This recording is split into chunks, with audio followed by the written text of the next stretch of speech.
तपाई यतिखेर हेर्दै हुनुहुन्छ त्रिशुली खबर टिभी। 24 घण्टा ताजा खबरको लागि हाम्रो च्यानललाई सब्स्क्राइब गर्नुहोला, नजिक रहेको बेल आइकन दबाई हामीसँग जोडिनुहोला। अन्ततः एकीकृत समाजवादीका अध्यक्ष माधव कुमार नेपाललाई निकै ठूलो धक्का। मन्त्री प्रेम आली सहित यी नेताहरू फेरि एमालेमा फर्किने। अब के होला एकीकृत समाजवादीको भविष्य? स्थानीय तहको निर्वाचनमा जुट्न माओवादीको सबैलाई निर्देशन। ठूला शहरको मेयरमा गठबन्धन बीच तालमेल हुन्छ। एमसीसी 5 वर्षमा असम्भव। नेकपा गठन भएसँगै षड्यन्त्र सुरु भएको प्रचण्डको भनाई। नेकपा एमालेले डाक्यो सचिवालयको बैठक। नेकपा गठन भएपछि माओवादी आन्दोलनलाई समाप्त पार्ने षड्यन्त्र भएको प्रचण्डको आरोप। चुनावमा नेकपा एमालेलाई एक्लाउने प्रधानमन्त्री देउबाको यस्तो रणनीति। लोसपालाई 2 मन्त्रालयको अफर। प्रधानमन्त्री देउबाले दिमाग खुस्केको भनेपछि भीम रावल आक्रोशित, फर्काए तातो जवाब। एमसीसी राष्ट्रको हितमा छ, भरम छर्ने काम नगरौं, प्रधानमन्त्री देउबाको भनाई। एमसीसी राष्ट्रको हितमा हुँदाहुँदै पनि भरम छर्ने काम भयो। सामाजिक सञ्जालमा प्रकाश सपुतको गीत सार्वजनिक भए लगतै नेकपा माओवादीका कार्यकर्ता र नेताबाट आलोचित हुन थालेपछि एकाएक नेकपा एमालेले पनि चाल्यो यस्तो एक्सन। प्रकाश सपुतलाई साथ सपोर्ट गर्ने, डिलिट कुनै पनि हालतमा नगर्न आग्रह। र एमसीसी बारे तुस अझै पनि कायमै। एकअर्का विरुद्ध आरोप प्रत्यारोप जारी। प्रधानमन्त्री देउबा र एमाले नेता रावल बीच जुहारी।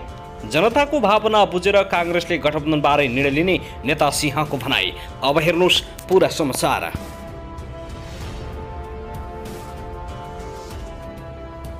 दर्शकबिन नमस्कार, तपाईलाई हार्दिक स्वागत छ हाम्रो च्यानल त्रिशुली खबर टिभीमा। यदि हाम्रो च्यानललाई अहिलेसम्म सब्स्क्राइब गर्नुभएको छैन भने सब्स्क्राइब गरी नजिक रहेको बेल आइकन दबाई हामीसँग जोडिनुहोला। दर्शकबिन फेरि पनि हामी तपाईहरु माझ निकै महत्त्वपूर्ण खबरका साथ उपस्थित भइसकेका छौं। यो भिडियोलाई अन्तिमसम्म हेरी हामीले साथ दिनुहोला। दर्शकबिन हाम्रो मेहनतको लागि एउटा सानो लाइक गर्न भनी नभुल्नुहोला। कहाँदेखि हेर्दै हुनुहुन्छ, के भन्न चाहनुहुन्छ, नेपाली राजनीतिलाई कस्तो दृष्टिकोणले हेर्दै हुनुहुन्छ, आफ्नो मनमा लागेका प्रतिक्रिया अवश्य पनि कमेन्ट गर्न नभुल्नुहोला।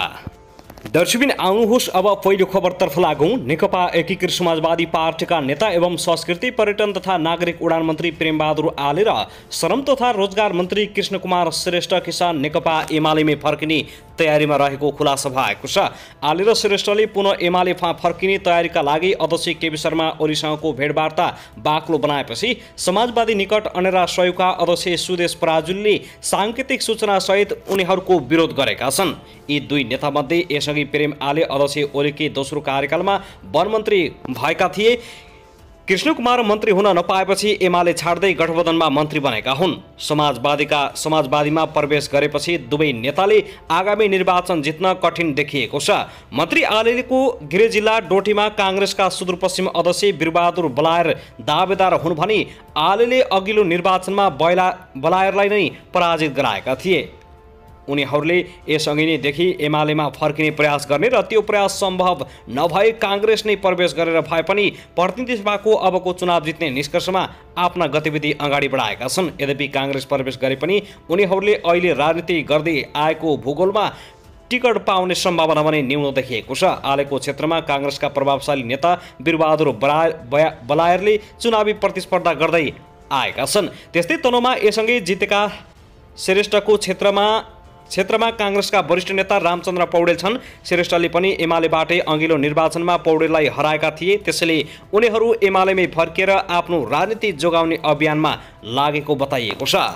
दर्शकबिन त्यसैगरी गायक प्रकाश सपुतको नयाँ गीत पीरको विवाद चुलिदो गएको छ। 10 वर्षे सशस्त्र द्वन्द्वका परिणामको केही हिस्सा समेटिएपछि गीत विवादमा मुछिएको हो। गीतमा सपुतलाई स्वरमा साथ सम्झना भण्डारीले दिएकी छिन्। प्रकाशकै गायन, लेखन, सङ्गीत, परिकल्पना र निर्देशन रहेको गीत अहिले सामाजिक सञ्जालमा विभिन्न ठिक र बेठिकका अनेक बहस भइरहेका छन्। त्यस्तैमा गीत विवादमा युथ फोर्स नेपालले भने गायक सपुतको पक्षमा उभिएको छ। युथ फोर्स नेपालले एक विज्ञप्ति जारी गर्दै सपुतमाथि भइरहेका धम्कीपूर्ण भाषा रोक्न अनुरोध गर्दै धम्की नरोकिए प्रतिकार गर्न आफू तयार रहेको बताएको हो। स्वतन्त्रता, सामाजिक न्याय, उत्पीडित वर्ग समुदायको हक हितको रक्षा सहितको प्रावधान संविधानमा लेखिएको छ। तर पनि भर्खरै चर्चामा आएको प्रकाश सपुतको पीर नामक साङ्गीतिक भिडियोलाई लिएर नेकपा माओवादी केन्द्र आबद्ध वाइसेल लगायत जनसङ्गठनका नेता कार्यकर्ताले भिडियो बन्द गर्न धम्कीपूर्ण भाषा सहितको अभिव्यक्ति दिएको देखियो।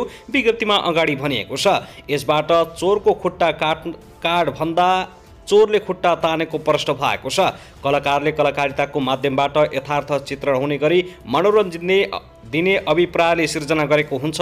कलाकारले देखाएको प्रतिबाधालाई रोक्ने अधिकार कसैलाई पनि छैन। देशमा कानुनी राज्य भएको र कानुन उल्लङ्घन हुने गरी प्रसारण भए पनि कानुनी सहायता लिए गीतमा रोक लगाउन सकिने भएको युथ फोर्स नेपालले धम्कीपूर्ण कार्य रोक्न चेतावनी दिएको छ।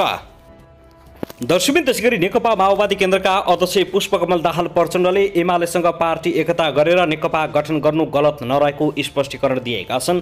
धनगढीमा आज सोमबार प्रदेश स्तरीय प्रशिक्षण कार्यक्रमलाई सम्बोधन गर्दै अध्यक्ष प्रचण्डले नेकपा एमालेसँग पार्टी एकता गरेर नेकपा गठन गर्नु गलत नरहेको भए पनि भिलेन फेला पर्दा विभाजित हुनु परेको बताएका छन्। गठबन्धन गरेर पार्टी एकता गर्यो, पार्टी एकता गर्नु गलत थिएन प्रचण्डले भने, तर भिलेन फेला पर्यो, भिलेनसँग लड्दा लड्दै विभाजित हुनु पर्यो। एमालेसँग पार्टी एकता गरेर नेकपा गठन भएपछि षड्यन्त्र भएको आरोप लगाएका उनले माओवादीबाट आएका नेताहरूमाथि विभिन्न आरोप लगाएका छन्। पार्टी एकता गरेपछि हामीमाथि षड्यन्त्र हुन थाल्यो, माओवादीबाट आएका नेतालाई आरोपित गरियो। प्रशिक्षण कार्यक्रममा प्रचण्डले यस्तो बताएका हुन्।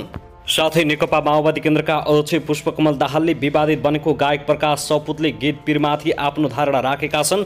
उनले माओवादी विद्रोहप्रति गर्व गर्ने र विरोध गर्ने दुवै पक्ष भएकाले यस विषयमा कोही पनि उत्तेजित हुन नपर्ने सुझाव दिएका छन्। पछिल्लो समयमा चर्चित गायक प्रकाश सपुतको गीत सार्वजनिक भएपछि नेकपा माओवादी केन्द्रका नेता कार्यकर्ताले तुरुन्तै डिलिट गर्न आग्रह गर्दै आएका थिए। तर यसको स्पष्टीकरण भने माओवादी केन्द्रका अध्यक्ष पुष्पकमल दाहाल प्रचण्डले आज दिएका छन्। कसैलाई पनि नअत्तालिन समेत आग्रह गरेका छन्।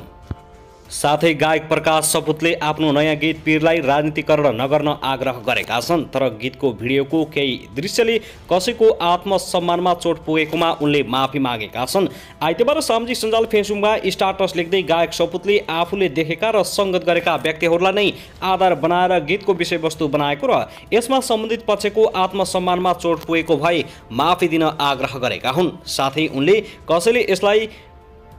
कसैले यस विषयलाई नियतवश उक्साएर वा निरन्तर निरुत्साहित गरेर एउटा सर्जकलाई दुविधामा नपार्न पनि आग्रह गरेका छन्। उनले फेसबुकमा लेखेका छन्, विवाद मेरो स्वभाव र ल्याकतको कुरा होइन। मैले कसैसँग पनि यो विषयमा सहयोग र सल्लाह लिएको छैन।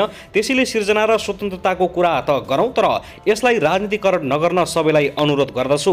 मैले स्वतन्त्रताको आनन्द लिइरहेको छु। मेरो विनम्र अनुरोध मलाई पनि कुनै कित्तामा नउभ्याइदिनु होला। कुनै विषय जब विवादित बन्छ त्यो बनेको बनै गर्छ, पक्ष र विपक्षमा एकहोरो भइरहन्छ। नेपाली सोसियल मिडियामा यो गलत नजिर स्थापित भएको छ। विवादले मानसिक तनाव त दिन्छ नै, विषयान्तर पनि गर्छ। गीत र भिडियोको भाषा शैली प्रस्तुतिलाई कलाका दृष्टिबाट हेरौँ, समीक्षा गरौँ। तर गीतले उठाउन खोजेको मुख्य विषयलाई एकपटक इमान्दार भएर विचार गरौँ अनि हेरौँ। समग्र विषय त सत्य हो भन्दै नेतृत्व पङ्क्तिले स्वीकारिसक्नु भएको छ। त्यसलाई सम्बोधन गर्नेतर्फ केही कदम उठाइयो भने मेरो सृजनाले सार्थकता पाउने थियो।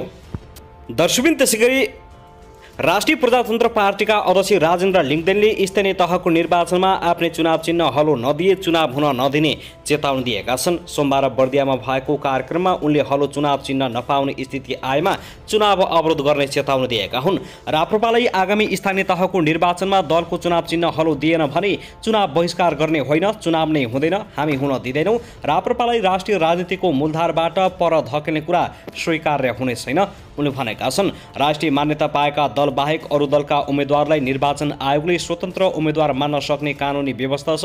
त्यस्ता उम्मेद्वारलाई निर्वाचन आयोगले अरू नै चुनाव चिन्ह पनि दिन सक्नेछ। राजनीतिक दल सम्बन्धी ऐनमा भएको यो व्यवस्था विवादकारी रहेको भन्दै राष्ट्रिय मान्यता प्राप्त दल बाहेक अरू दलले विरोध जनाइरहेका छन्। हाल नेपालमा नेपाली काङ्ग्रेस, नेकपा एमाले, नेकपा माओवादी केन्द्र, जनता समाजवादी पार्टी, एकीकृत समाजवादी र लोकतान्त्रिक समाजवादी पार्टी मात्र राष्ट्रिय मान्यता प्राप्त पाएका दल हुन्। राप्रपा अध्यक्ष लिङदेनले आफ्नै चुनाव चिन्ह दिएर द्वन्द्व र मुडभेड रोक्न सरकार र निर्वाचन आयोगलाई आग्रह गरेका छन्। उनले आफ्ना कार्यकर्ता र शुभेच्छुकहरूलाई हलोमै मतदान गर्न पाउने आश्वासन समेत दिएका छन्।